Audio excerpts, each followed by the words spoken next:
করবে, আল্লাহকে সন্তুষ্ট করবে, নিজের সকল আরামাইশ বিসর্জন দিয়ে দিবে, মনের বিরুদ্ধে চলবে, সে মুসলিম হোক কিংবা অমুসলিম হোক, আল্লাহ তাআলা তাকে সফলতা দান করবে। মনের বিরুদ্ধে চলতে হবে। আপনি নামাজ পড়তে মন চায় না, এটার বিরুদ্ধে আপনি যুদ্ধ করতে হবে, এই নফসের বিরুদ্ধে যুদ্ধ করতে হবে। আমার মন চায় না নামাজ পড়তে, এখন কি করা? আমার দৃঢ় প্রতিজ্ঞা অর্জন করতে হবে, আমাকে শক্ত মজবুত সে সাহস নিয়ে যুদ্ধ ময়দানে রাখতে হবে। আমি নামাজ পড়বো ইনশাআল্লাহ। এই প্রতিজ্ঞা যদি করতে পারে, আল্লাহ তাআলা আপনাকে সাহায্য দান। আল্লাহ তাআলা বিপদকারীকে সাহায্য দান। অলস, অবহেলিত, অমনোযোগী ব্যক্তির কাছে রহমত আসে না। অমনোযোগী ব্যক্তির কাছে রহমত আসে না।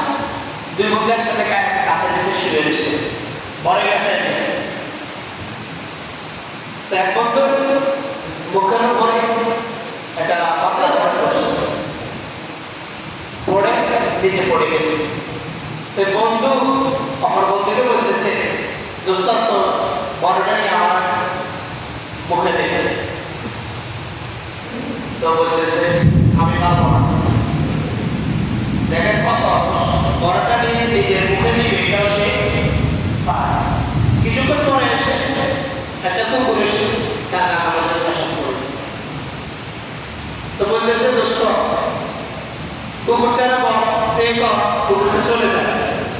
তো কিছুক্ষণ আগে যে আমি বলছি ঘরটা মুখে দেওয়া চলে যাচ্ছে, কুকুর পেশাব করে আমি বলবো না। দুইটা কত অলস, একজনের ঘরে তুলে দিতে রাজি নয়, আরেকজনের লোকের মধ্যে কুকুর পেশাব করে দিচ্ছে, সে করে তুলে দেওয়া রাজি নয়। দুজনে বিপদগ্রস্ত। এই কারণে অলস, অমনোযোগী, অহেতুক ব্যক্তিদের কাছে আল্লাহ রহমত আসে। এই কারণে হিম্মত, সাহস নিয়ে যদি